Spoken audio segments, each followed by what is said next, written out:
On a violent, stormy night, a barefoot little girl stood outside a billionaire's iron gate, shaking in the cold. When he stepped closer, she looked up through the rain and whispered, "Dad, do you remember me 7 years ago?" He buried his daughter. Tonight, the child he mourned was standing alive before him. The storm did not arrive quietly. It slammed into Blackwater Cove with the violence of a breaking ocean rain slashing sideways across the empty coastal road as lightning tore the sky open in brief white fractures. Wind battered the tall iron gates of Ashbourne Point, where the cliffside estates of the wealthy stood like silent fortresses above the dark Atlantic. At 9:12 p.m., a long black sedan rolled slowly toward the Mercer estate. Inside the back seat sat Dorian Vale Mercer, 43 billionaire developer, a man known across New England for his precision discipline and distance. His tailored coat remained buttoned, though the car was warm. His phone rested dark in his hand. The driver slowed. Up ahead, the estate's security lights cut through the rain like pale knives. A voice crackled through the radio. "Sir, there's a situation at the gate." Dorian barely looked up. "What kind of situation?" The guard hesitated. "There's a child out here."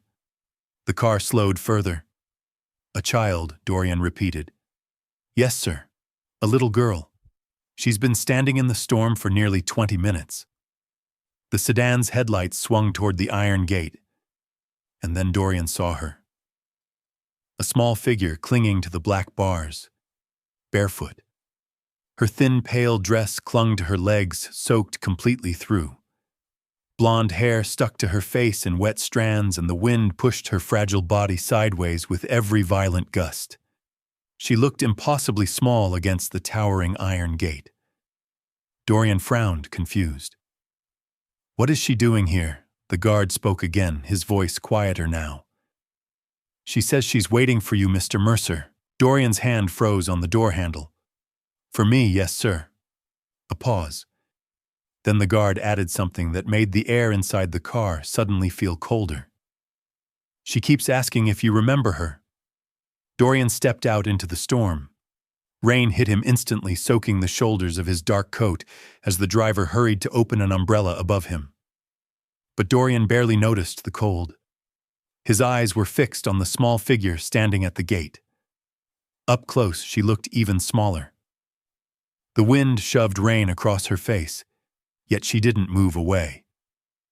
Her fingers gripped the iron bars as if they were the only solid thing left in the world. She could not have been older than 7.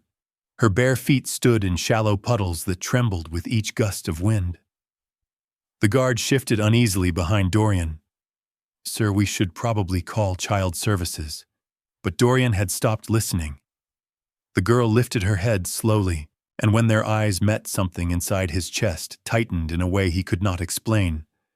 Her eyes were a pale, impossible blue, not frightened, not pleading, searching, studying his face with a strange, aching intensity, as if she had waited a very long time to see it again. The storm roared around them. Then the girl spoke. Her voice was small, but steady. "Dad." The word struck Dorian like a physical blow. His breath caught. "Do you remember me?" For a moment, the entire world tilted. Rain faded into the background, and another memory rushed forward, bright hospital lights, the smell of antiseptic. A doctor's voice speaking carefully while grief hollowed out his chest. 7 years ago. The night his wife died. The night they told him his newborn daughter hadn't survived. Dorian swallowed hard. "That's not possible," he said quietly. The girl's expression fell, but she didn't look surprised. Behind him, the guard spoke again. "Sir, should we call the police?" At the word police, the girl flinched violently. Her hands tightened around the gate, and for the first time, real fear flashed across her face. "Please," the girl whispered. Her voice trembled now, the earlier steadiness cracking under the weight of exhaustion and cold. "Don't call them." The rain ran down her face, mixing with tears she seemed determined not to show. I won't stay long, she said quickly. I just needed to ask. Dorian stared at her. Up close, the details became impossible to ignore. The curve of her cheek, the slight tilt of her mouth when she frowned. Small features that felt disturbingly familiar, like half-remembered echoes of someone he had loved once. Someone he had buried. Behind him, the guard cleared his throat. Sir Protocol says. Dorian raised a hand without looking back. Silence. His eyes never left the girl. What's your name? He asked. The girl hesitated. For a moment, it looked like she might say something else. Then she lowered her gaze. Maisie, she murmured. Dorian studied her carefully. Maisie what? Another hesitation. Maisie Hale. The last name meant nothing to him, yet something about the pause before she said it made the answer feel rehearsed. The wind slammed against the gate again, making the iron bars rattle. Maisie shivered violently now. She looked over her shoulder toward the dark road behind her, not with hope of leaving, but with a strange, anxious fear. As if whatever waited out there was worse than the storm. Dorian noticed, and suddenly the question in his mind changed. Not who is this child, but what is she running from? He exhaled slowly, then turned toward the guard. Open the gate. The guard blinked. Sir Dorian's voice dropped lower, steady and unmistakably firm. I said open it. The heavy iron gate groaned as it slowly began to swing inward. Maisie stared at the widening gap, uncertain. Then she stepped forward. And the moment she crossed the threshold of the Mercer estate, neither of their lives would ever be the same again. Warmth rushed toward them the moment the heavy front doors of the Mercer estate closed behind them. Inside, the foyer glowed with soft amber light reflecting off polished marble floors and tall glass windows overlooking the dark ocean. The storm outside still roared, but here everything felt strangely quiet. Too quiet. The little girl stood just inside the doorway, arms folded tightly across her chest. Someone from the staff handed her a towel and a thick sweater that hung far too large on her small frame. Dorian crouched down so he was level with her. What did you say your name was? He asked gently. Maisie, she replied. Maisie Hale. Her voice was careful, almost practiced. Dorian studied her face again. The resemblance to Eliza flickered through his mind, like lightning, quick, painful, impossible to ignore. Where are your parents, Maisie? He asked softly. The girl looked down at the floor. My mom died, she said. The words came quickly, as if she had said them many times before. A long time ago. Dorian nodded slowly. I'm sorry. Maisie shrugged faintly, but her fingers twisted the edge of the sweater nervously. And your father? Dorian asked. For several seconds, she didn't answer. The room seemed to hold its breath. Then she spoke in a quiet, flat voice. My father didn't want me. The sentence landed like a stone dropping into deep water. Dorian felt something tighten painfully inside his chest. That's not always the truth, he said carefully. Maisie suddenly looked up at him. Her pale blue eyes searched his face with desperate intensity. And before she could stop herself, the truth slipped out. You're my dad. The room went completely silent. Somewhere behind them, a clock ticked loudly on the wall. Dorian felt the world tilt. That's impossible, he whispered. But for the first time since she arrived, Maisie looked almost relieved. The words hung in the air like a fragile thread. You're my dad. Dorian stood slowly, every movement careful, as though sudden motion might shatter the moment completely. That can't be true, he said quietly. 7 years of grief rose up inside him all at once. He remembered the hospital. Bright white lights. The smell of antiseptic. Doctors speaking in calm, measured voices while the world collapsed around him. He remembered Eliza's hand slipping from his. He remembered the moment someone said the baby hadn't survived. And afterward, there had only been silence. Endless silence. Dorian forced himself back to the present. Maisie, he said gently, trying to keep his voice steady. My daughter died 7 years ago. The girl didn't argue. She didn't cry. Instead, her shoulders slumped slightly, as if she had expected that answer. "That's what Aunt Mara says too," she murmured. Dorian's eyes narrowed. Aunt Mara Maisie nodded. "She told me you didn't want me," the girl continued softly. "She said you told everyone I was gone." Dorian felt something cold spread through his chest. "That isn't true," he said immediately. Maisie looked up at him again. For the first time, real emotion cracked through her careful composure. "Then why didn't you come for me?" The question struck harder than anything else she had said. Dorian had no answer. Because in his world, the truth had always been simple. His daughter had died. But standing here now was a child with Eliza's eyes, and a voice that carried a quiet, devastating hope. The possibility crept into his mind slowly, terrifying, impossible. What if the worst day of his life had been built on a lie? Later, Maisie sat near the fireplace, wrapped in the oversized sweater and clutching a mug of hot chocolate in both hands. Steam rose gently into the warm air. For a moment, the storm outside faded into the background. Dorian sat across from her, watching quietly. Something about the way she held the mug, careful, protective, made his chest ache, like someone who had learned not to expect comfort. Maisie lifted the cup to drink.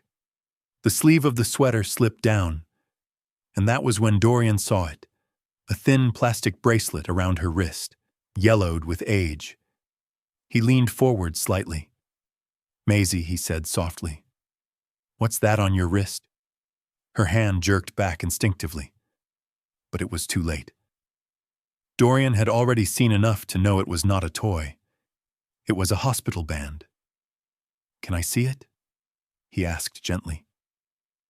Maisie hesitated. Then slowly she extended her arm.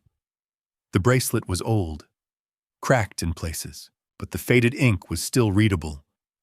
Dorian leaned closer, and then his breath stopped. Printed in small hospital lettering were 3 words. Baby Mercer, below it a location. Blackwater Women's Center, the exact hospital where Eliza had died. Dorian's mind went completely blank. "That bracelet," he whispered hoarsely. "Where did you get this?" Maisie shrugged helplessly. "I always had it. My aunt said it was nothing." She looked up at him uncertainly. "She told me it was just old trash from when I was a baby." But Dorian knew hospitals did not give out bracelets with family names by accident. His heart began pounding harder with every second. Because if that bracelet was real, then everything he believed about his daughter's death might be wrong. The room felt suddenly smaller. Dorian's eyes remained locked on the hospital bracelet around Maisie's wrist, as if the thin strip of plastic had just cracked open the past. But something else caught his attention, a faint glimmer of metal beneath the collar of the oversized sweater. A chain. "Maisie," he said quietly, "what's that around your neck?" Her hands flew up instantly, clutching the necklace. Fear flashed across her face. "I didn't steal it," she said quickly. "I promise." Dorian softened his voice. "I'm not accusing you. I just want to see it." Maisie studied him carefully, as if weighing whether he could be trusted. Then slowly she unclasped the chain and placed the small object in his hand. It was an old silver locket. The hinge was stiff with age. Dorian opened it, and the world seemed to stop again. Inside was a tiny photograph, faded and creased at the edges, but unmistakable. It was him, standing beside Eliza Wren Mercer on the courthouse steps on their wedding day, both of them laughing at something outside the frame. That photo had once hung in their bedroom. It had disappeared shortly after Eliza's funeral. "Where did you get this?" Dorian asked hoarsely. Maisie looked down at the rug. "I found it," she whispered. "Found it where? In my aunt's room." She swallowed nervously. "There's a drawer that gets stuck. When I pulled it open, the bottom board came loose." Her small hands mimicked the motion. There were old papers behind it, and this was taped under the wood. Dorian's fingers tightened around the locket. Someone hadn't just hidden the truth. Someone had buried it. Maisie watched him carefully. There was something else, too, she said quietly. Dorian looked up. What do you mean? She reached for her backpack. The small worn bag never left her side, even when she slept. She opened the zipper slowly and pulled out a folded piece of paper, edges softened with age. I found this with the necklace, she said. But I didn't know what it meant. Dorian unfolded the paper carefully. The handwriting hit him like lightning. He would recognize it anywhere. Eliza's handwriting. Elegant, soft, alive. The note was short. Just a few lines written in dark ink. If anything happens to me, please make sure our daughter grows up knowing she was loved from the very beginning. Dorian's vision blurred. His chest tightened so suddenly he had to sit down. Eliza had written this before the birth, before the hospital, before everything fell apart. Maisie watched him anxiously. Is it bad? She asked softly. Dorian shook his head slowly. No. His voice was barely a whisper. It's not bad. But it was devastating, because the note proved something he had never considered. Eliza had believed their child would live. She had trusted that someone would protect her. Dorian looked at Maisie again, at her pale blue eyes, at the bracelet, at the locket, at the fragile child sitting in front of him who looked more like Eliza with every passing minute. The truth was no longer a distant possibility. It was standing right in front of him. And suddenly Dorian understood something terrifying.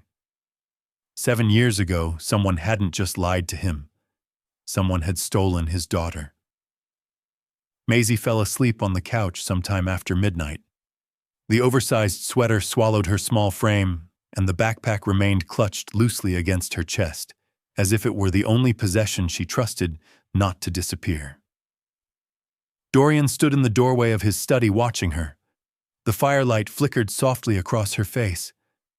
For a moment she looked almost peaceful, but even in sleep her brow twitched occasionally, as though fear had followed her into dreams. Dorian turned back toward his desk. 3 objects lay in front of him. The hospital bracelet, the silver locket, Eliza's folded note. Each piece alone might have been coincidence. Together they formed something far more dangerous. Truth. He opened the old legal folder he had not touched in 7 years. The label still read, Estate of Eliza Mercer. Inside were hospital reports, insurance documents, guardianship paperwork, and everywhere in neat professional handwriting. One name, Gideon Pike. Dorian remembered Pike clearly, his attorney at the time. The man who had stood beside him in the hospital while doctors spoke in careful voices. The man who had said, I'll handle everything. You shouldn't have to deal with this right now. Dorian's jaw tightened, because for the first time in 7 years, the sentence sounded different. Not comforting, convenient. He closed the folder slowly, then looked back toward the living room. Maisie shifted slightly in her sleep, a quiet, fragile child who had walked through a storm to find him. Dorian exhaled slowly. If what he feared was true, then someone had stolen 7 years of his daughter's life, and he was going to find out who, no matter what it cost. Morning came slowly over Blackwater Cove. A pale gray light spread across the ocean, turning the restless waves into sheets of dull silver. Inside the Mercer estate, the silence felt different than usual, not empty, charged. Dorian Mercer stood in the kitchen while coffee brewed untouched beside him. Across the room, Maisie sat quietly at the island counter, her small hands wrapped around a mug of warm milk. She looked smaller in daylight, fragile, but real, too real. Dorian had barely slept. Every time he closed his eyes, he saw the same things: the bracelet, the locket, Eliza's note. 7 years of certainty had collapsed overnight. Now there was only one place to start: the hospital. 2 hours later, Dorian parked outside Blackwater Women's Center, the same hospital where Eliza had died. The building looked unchanged. Cold glass, steel doors, neutral colors designed to soften grief. Maisie stayed close beside him as they walked inside. "Are we in trouble?" she whispered. "No," Dorian said gently. "We're looking for answers." They were directed to the records department, where an older physician named Dr. Elias Rowan greeted them with cautious curiosity. Dorian placed the bracelet on the desk. Dr. Rowan studied it carefully. His expression shifted. "Where did you get this?" "It was on her wrist," Dorian said. Dr. Rowan looked at Maisie, then back at the bracelet. "This ID number," he murmured. He turned to his computer and began typing. The room filled with the soft clicking of keys. Seconds passed. Then Dr. Rowan leaned closer to the screen. His voice lowered. "This admission code belongs to a newborn from 7 years ago." Dorian felt his pulse hammer. "Does the record show the child died?" Dr. Rowan hesitated. "No." The word landed like thunder. The infant survived the delivery. Dorian's breath stopped. Dr. Rowan continued slowly.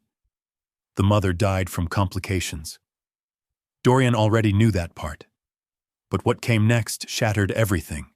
"You were sedated during the emergency, Dr. Rowan said carefully. "You were legally incapacitated for several hours." Dorian's stomach turned. During that time, the doctor continued a legal representative assumed authority over medical decisions. Dorian already knew the name before the doctor said it. Gideon Pike. Dr. Rowan nodded, and shortly afterward he said a guardianship request was filed. Dorian's voice felt distant when he spoke. By whom, the doctor read from the screen. Mara Quinn Hale. Dorian looked at Maisie, at the child standing beside him, alive, and suddenly he understood something horrifying. His daughter had never died. She had been taken. The air inside Dr. Rowan's office felt heavy with disbelief. Dorian stood motionless, staring at the glowing screen. "Run that again," he said quietly. Dr. Rowan didn't argue. His fingers moved quickly over the keyboard, opening archived files that had not been viewed in years. Hospital records appeared one by one. Admission logs, delivery reports, neonatal transfer forms, and every line confirmed the same truth. The infant had survived. Stable condition. Transferred to neonatal care. Expected full recovery. Dorian leaned forward, gripping the edge of the desk. "Then why," he asked slowly, "was I told my daughter died?" Dr. Rowan exhaled. "I can't answer that." He scrolled further. "However, the record shows that within 48 hours, legal guardianship paperwork was submitted." Dorian already knew the name, but hearing it aloud made his blood run cold. Mara Quinn Hale, Maisie's aunt. Dr. Rowan continued reading. The petition stated the father was emotionally unstable and unwilling to assume care. Maisie shifted nervously beside Dorian. "That's not true," she whispered. Dorian placed a reassuring hand on her shoulder. "No," he said. "It isn't." Dr. Rowan scrolled further. Then his expression darkened. "There's something else." Dorian braced himself. 2 months later, the doctor said a report was filed stating the child had died in a residential fire. Maisie looked confused. A fire Dr. Rowan nodded. The guardianship case was closed after that report. Dorian's voice hardened. "Was the body ever returned to the hospital?" Dr. Rowan checked the system again. "No. No autopsy. No death confirmation through our records." The doctor leaned back slowly. "That means the hospital never verified the death." Silence fell over the room. Dorian felt something inside him snap into focus. For 7 years he had believed grief was the end of his story, but grief had only been the cover. Behind it was something darker, something deliberate. Someone had taken control while he was sedated. Filed paperwork, declared his daughter dead, and walked away with her life. Dorian looked down at Maisie, the little girl who had crossed a storm to find him. Then he spoke with a quiet, controlled fury. This wasn't an accident. Dr. Rowan nodded slowly. No, he said. I don't believe it was. Dorian Mercer made one phone call the moment he left the hospital. The call lasted less than 30 seconds. Meet me at the estate, he said. I need you to look at something. The man who arrived an hour later was Nathaniel Cross, Dorian's oldest friend and the only lawyer he had trusted since dismissing Gideon Pike years ago. Nathaniel stepped into the study and immediately sensed the tension in the room. Dorian, he said quietly. What happened? Dorian slid the hospital bracelet across the desk. Nathaniel frowned. Then Dorian placed the locket beside it. And finally, Eliza's folded note. Start reading, Dorian said. Nathaniel did. 10 minutes later, his expression had completely changed. This is serious, he said. That's not even the worst part, Dorian replied. He handed over the hospital report Dr. Rowan had printed. Nathaniel read it carefully. When he finished, he leaned back slowly in his chair. So the child survived, he said. Yes. And Pike had legal authority while you were sedated. Yes. Nathaniel tapped the paper thoughtfully. Then someone had control of every decision made that night. Dorian's voice dropped. Find out who paid him. Nathaniel raised an eyebrow. You think there was money involved? I know there was. Nathaniel pulled out his laptop and began digging into old financial records connected to Pike's law firm. The room filled with the soft rhythm of typing. Maisie sat quietly on the couch nearby, clutching her backpack. After several minutes, Nathaniel stopped. Well, he said slowly. That didn't take long. Dorian looked up. What did you find? Nathaniel turned the laptop around.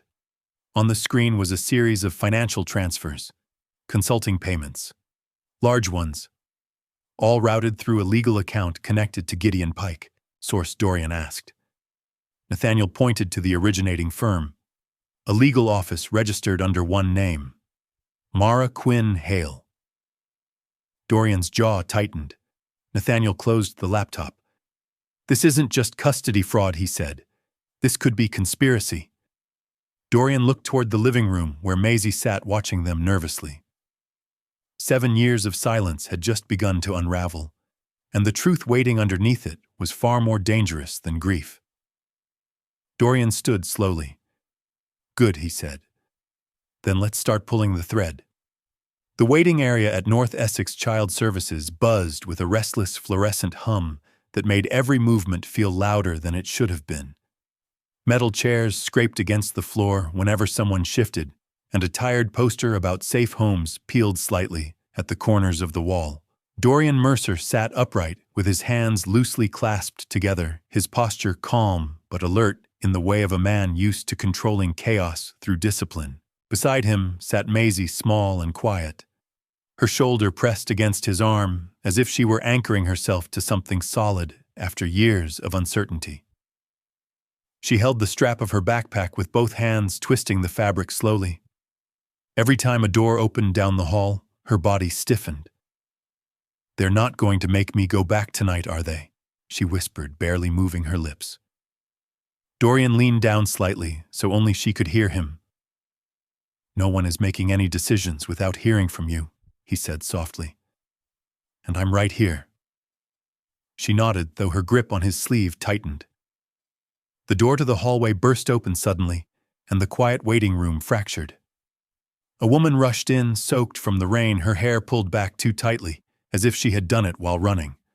Mara Quinn Hale moved with a mixture of anger and panic that filled the room before she even spoke. Her eyes scanned the chairs until they landed on Maisie. For a brief moment, something like relief crossed her face, but it vanished instantly, replaced by fury, as she noticed Dorian beside her. There he is, Mara snapped, pointing toward him, as if she had discovered a criminal hiding in plain sight. That's the man who took her. Conversations around the room died instantly. Maisie shrank back in her chair, her body reacting before her mind could. Years of habit pulled her toward Mara. The woman had been the one who carried her through fevers and cold nights, who had sung to her when the electricity went out. For a second, Maisie's shoulders tilted in that direction, but then Dorian's arm came around her instinctively, not restraining her, but creating a quiet barrier of protection. She felt it and stayed where she was. "You never wanted her," Mara continued, loudly pacing closer, as if sheer volume might change the truth. 7 years you disappeared. 7 years I raised her while you were off building skyscrapers and pretending your family never existed. Dorian did not respond immediately. The accusations landed heavily because there was pain buried inside them, even if the larger story was built on lies. A calm voice interrupted before the tension could explode further. Jenna Sloan, the child services caseworker, stepped forward with a clipboard tucked under her arm. "Ms. Hale, we're going to move this into a conference room," she said evenly. "Everyone will have the opportunity to speak." Inside the room, the air felt cooler, more controlled. The table was scarred from years of meetings, and the fluorescent lights overhead hummed softly. Mara dropped into a chair with her arms crossed tightly, while Dorian remained standing until Jenna gestured for him to sit. Maisie took the seat closest to the wall, drawing her knees slightly inward, as if she could make herself smaller. Jenna began calmly explaining the purpose of the meeting, an emergency placement review, to determine immediate safety for the child involved. Mara let out a bitter laugh. "Safety," she said sharply. "I kept her alive when no one else did." Dorian finally spoke, his voice low but steady. "This isn't about destroying you," he said. "It's about finding out what really happened." The room grew quiet again, and in that silence the fragile balance of the next hour settled into place.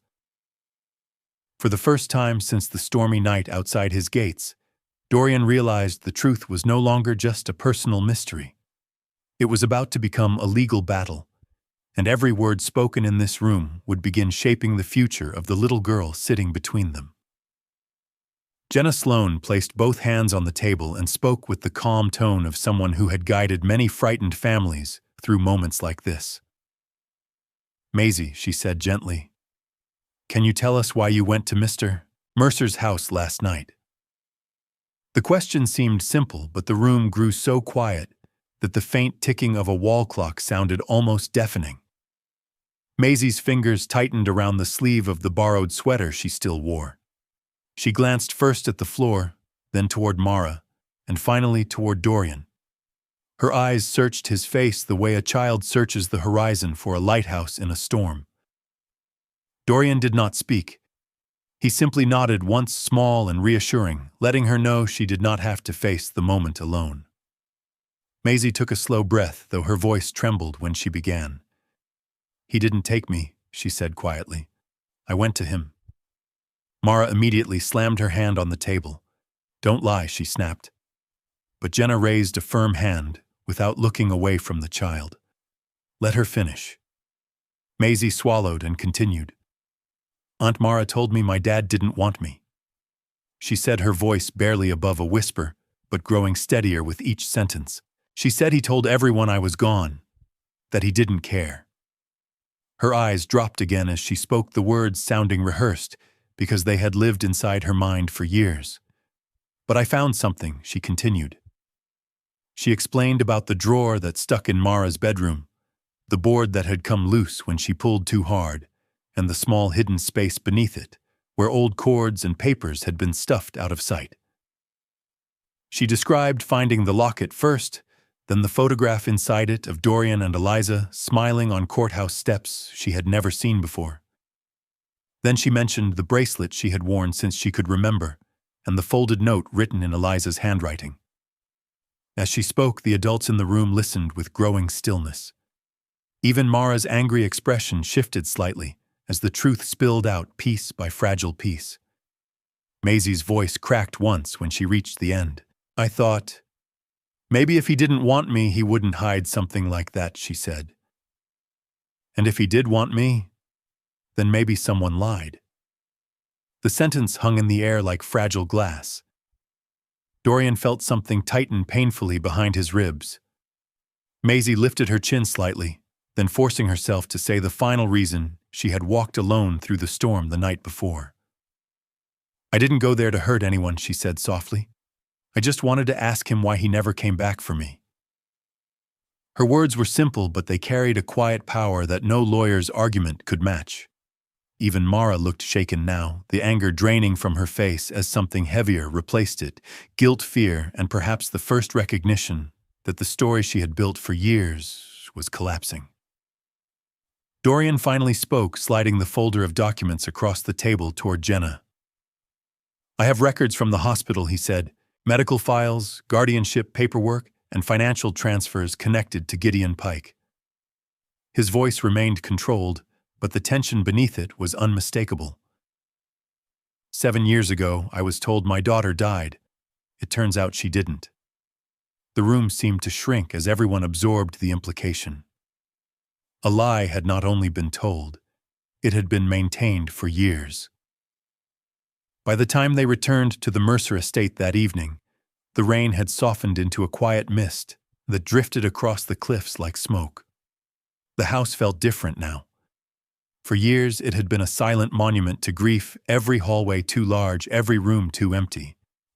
But as Maisie stepped inside again, something subtle changed in the atmosphere, as if the building itself were remembering what it felt like to hold a family. Jenna Sloan had already inspected the home earlier that afternoon and approved temporary placement for the night until a formal court hearing could take place the following day. Once she left, the enormous house fell quiet again, leaving only Dorian and Maisie standing near the staircase. Maisie glanced upward uncertainly. "Where should I sleep?" she asked softly. Dorian hesitated for a moment before answering, aware that even a simple choice might feel overwhelming after the day they had just endured. "I set up a room near my study," he said. "It's smaller than the others. Warmer." He led her down a quiet hallway where a guest room had been prepared with soft yellow lighting and a small bed beneath a window seat piled with pillows. Maisie stepped inside, cautiously touching the edge of the blanket with careful fingers, as if she expected the room to disappear. Later that night, she changed into new pajamas someone from the staff had purchased earlier in the day, pale blue with tiny white stars. Dorian waited outside the door until she called softly that she was ready.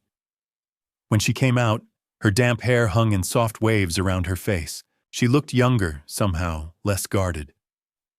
Dorian picked up a brush from the dresser and hesitated. "May I?" he asked. Maisie blinked, surprised by the question, then nodded. He sat beside her on the window seat and gently worked through the knots in her hair, moving slowly whenever the brush caught.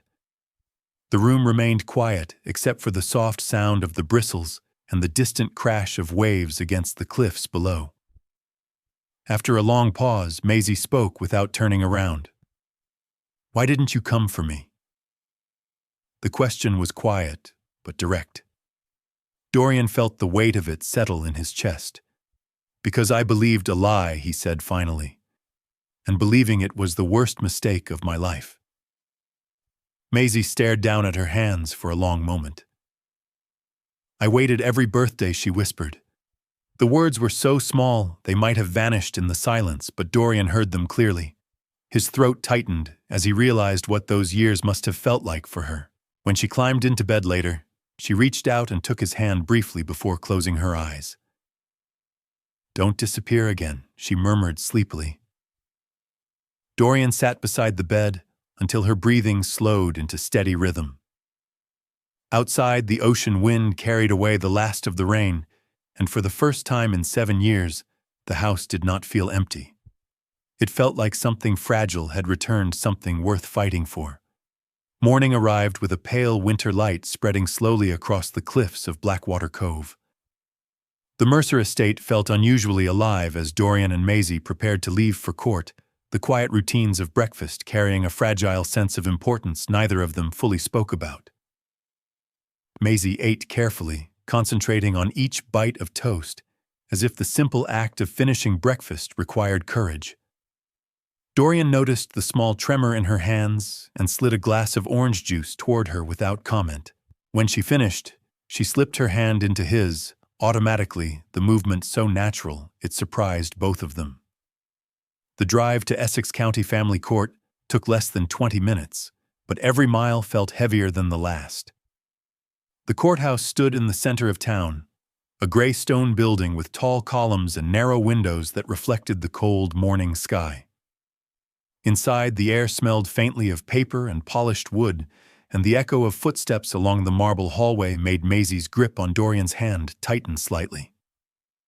Nathaniel Cross was already waiting near the courtroom doors, a stack of neatly organized files tucked under his arm. "Everything is ready," he said quietly as they approached. "Hospital records, financial transfers, the guardianship documents. If Pike manipulated this case the way we think he did, it will show." Dorian nodded once, though his attention remained on Maisie. She stared at the tall courtroom doors, as if they were the entrance to something far larger than she had expected. "You remember what we talked about?" he asked softly. She nodded, though her voice came out barely above a whisper. "Just tell the truth." Dorian crouched slightly so their eyes were level. "That's all anyone should ever ask of you." The courtroom itself felt colder than the hallway outside. Long wooden benches stretched across the room and sunlight filtered through the high windows in pale bands that illuminated floating specks of dust. At the front sat the judge's bench, imposing and still. Mara Quinn Hale was already seated at the opposite table, her shoulders stiff and her eyes shadowed from a sleepless night. When she noticed Maisie enter with Dorian, her expression flickered with something complicated: anger, regret, fear, all tangled together. Maisie instinctively slowed her steps, but Dorian placed a steady hand on her shoulder and guided her forward. Nathaniel arranged the documents on the table with quiet precision, while the court clerk called the session to order. As the judge entered and everyone rose, Dorian realized something profound. For 7 years, he had lived under the weight of grief, believing the story of his daughter had ended before it ever began. Now the truth stood only a few feet away from him, small and nervous, but impossibly alive. And the doors of the courtroom had just closed behind them, sealing the past and the future into the same room. The courtroom settled into silence once the judge began reviewing the case summary. Her voice calm and measured as she outlined the purpose of the hearing. Temporary custodial placement for the minor child Maisie Hale, and review of allegations involving false guardianship documentation and possible fraud. Nathaniel Cross rose first, moving with quiet confidence as he approached the bench. He began by presenting the medical records recovered from Blackwater Women's Center, explaining the timeline of Eliza Mercer's delivery and death, while emphasizing that the infant listed under the hospital ID baby, Mercer, had survived the procedure and been transferred to neonatal care in stable condition. The judge's brow furrowed slightly as she read the document. Nathaniel continued methodically, placing each piece of evidence before her: the hospital bracelet recovered from Maisie's wrist, the archived admission codes confirming the child's identity, and the guardianship petition filed 2 days later by Mara Quinn Hale. Across the room, Mara shifted in her seat, her fingers tightening around the edge of the table. The petition stated that Mr. Mercer was emotionally unstable and unwilling to assume responsibility, Nathaniel said calmly. However, hospital staff confirmed Mr. Mercer was under heavy sedation and incapable of making legal decisions at that time. The judge glanced toward Dorian briefly before turning back to the file. "And the death report?" she asked. Nathaniel opened another folder. 2 months later, a residential fire report listed the infant as deceased. However, the hospital never received a body and no autopsy or verification was conducted through the medical system. The courtroom murmured quietly before the judge raised a hand for silence. Dorian stood when he was asked to speak, his voice steady, though the weight of 7 lost years pressed heavily against his chest. "Your Honor," he said, "I was told my daughter died the night my wife did. I signed documents while grieving and trusted the people advising me." Nathaniel then revealed the final layer of the investigation: financial transfers, discovered in Gideon Pike's legal accounts, routed from a consulting firm connected to Mara Quinn Hale. The numbers spoke louder than accusations. The judge leaned back, slowly absorbing the implication that the case was not merely about custody, but about deception carried out over years. Maisie watched the adults speak around her, the words complicated, but the emotions clear enough to understand. For the first time, the truth she had carried alone was being spoken out loud in a room full of people who could no longer ignore it. The tension in the courtroom shifted when Mara Quinn Hale finally stood from her chair. Her composure had been crumbling slowly throughout the hearing, and now the carefully maintained anger that had fueled her earlier accusations seemed to drain away all at once. "I didn't plan it like that," she said suddenly, her voice unsteady but loud enough to echo across the silent room. Everyone turned toward her. The judge watched carefully without interrupting. Mara ran a hand through her hair, as though struggling to untangle years of decisions she could no longer hide behind. "When Eliza died, I didn't know what to do," she continued, her voice trembling. "The baby was there and Dorian was broken, completely gone. The lawyers were handling everything." She glanced briefly toward Dorian before looking away again. "Gideon Pike told me the child would be better off with family. He said if I filed for guardianship, the paperwork would be simple, that Dorian wouldn't fight it because he thought the baby had died." Nathaniel watched her closely, but did not interrupt. Mara swallowed hard. "At first I thought it was temporary, but the bills kept coming. Rent, food, doctors. I didn't have the money. Pike said the estate settlement could be delayed if things got complicated." Her voice cracked slightly. "So I did what he told me." The room remained silent as she continued the confession, unraveling years of deception. The fire report was his idea. He said it would close the case permanently and keep anyone from asking questions. She looked toward Maisie then, and the anger that had once defined her expression was replaced by something far more fragile. "I did take care of you," she whispered. "Maybe not the way I should have, but I tried." Maisie didn't answer. She simply watched, her small face unreadable, as the truth unfolded piece by piece. The judge finally spoke again, her voice firm but not cruel. "Ms. Hale, your admission confirms serious misconduct and potential fraud. This court will require further investigation into the role of Gideon Pike and any financial arrangements connected to this case."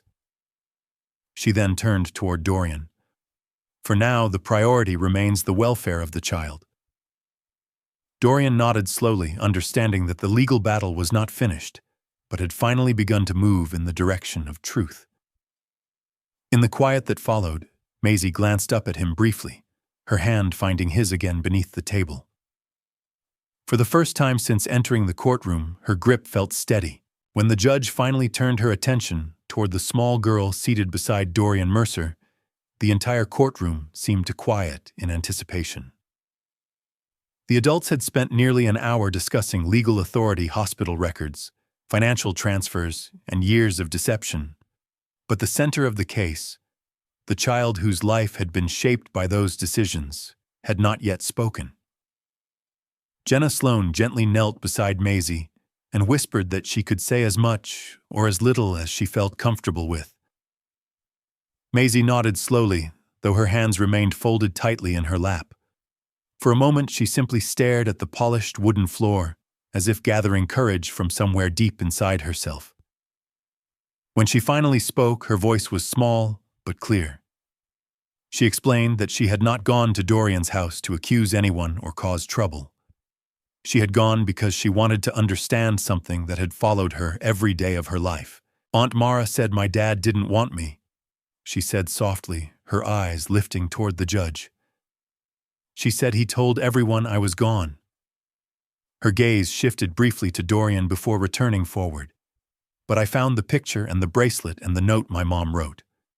She swallowed, then continued with a fragile honesty that seemed to fill the entire room. "I thought if he didn't want me, he wouldn't hide something like that. And if he did want me, maybe someone lied." The judge watched her carefully. So you went to find him. Maisie nodded. I just wanted to ask why he never came back. Her words carried no anger, only the quiet weight of years spent waiting for someone who had never known she was still there. The room remained silent after she finished speaking. Even Mara looked shaken, her shoulders sinking, as if the truth had become impossible to deny. Dorian felt Maisie's small hand reach for his beneath the table, and he closed his fingers gently around hers, understanding that the moment she had feared most had just passed. The judge sat in thoughtful silence for several moments after Maisie finished speaking, carefully reviewing the documents spread across her desk.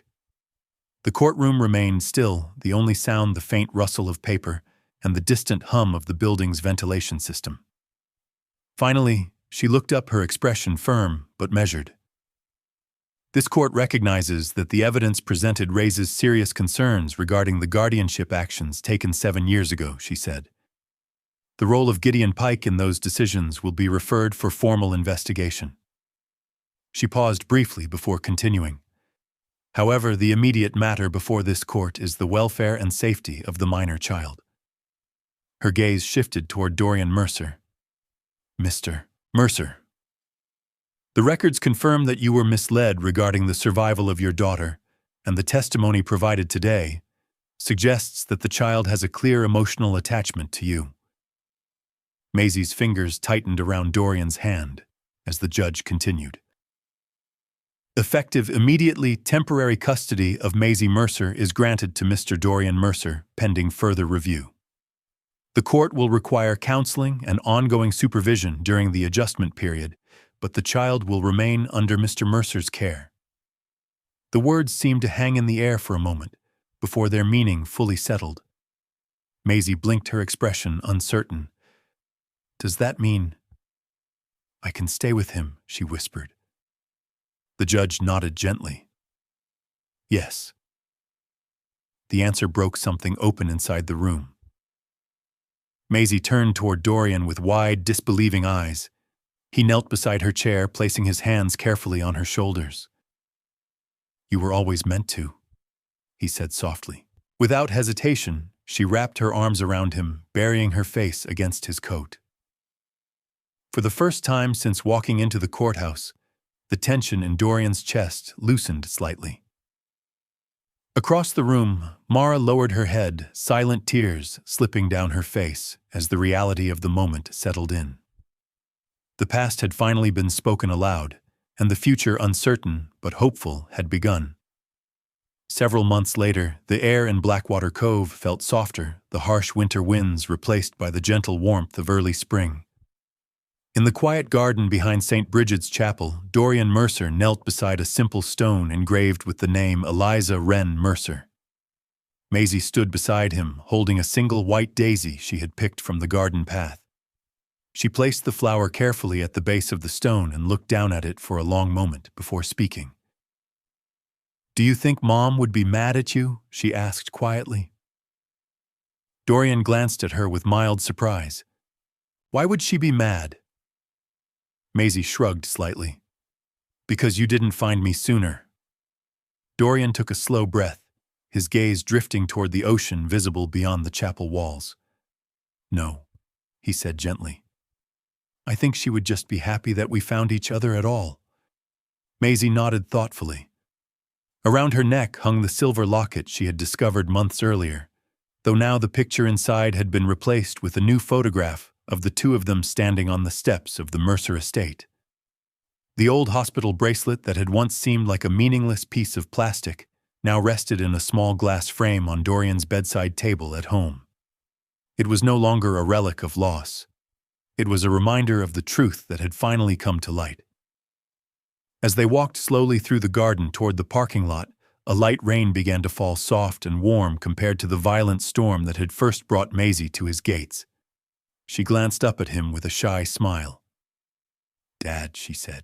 Dorian felt the word settle warmly in his chest, still new and precious each time he heard it. Yes, Maisie tilted her head slightly. Do you remember me now? Dorian squeezed her hand gently. I remember everything that matters. Together they walked toward the road, leaving the past behind them, while the quiet promise of a new life stretched ahead. Did this story leave a lasting impression on you? We'd love to hear your thoughts. Leave a comment, rate it from 1 to 10, and tap the end screen to see another heartwarming story waiting for you. Don't forget to like, share, and subscribe, then tap the bell icon so you don't miss any new stories. Until our next story.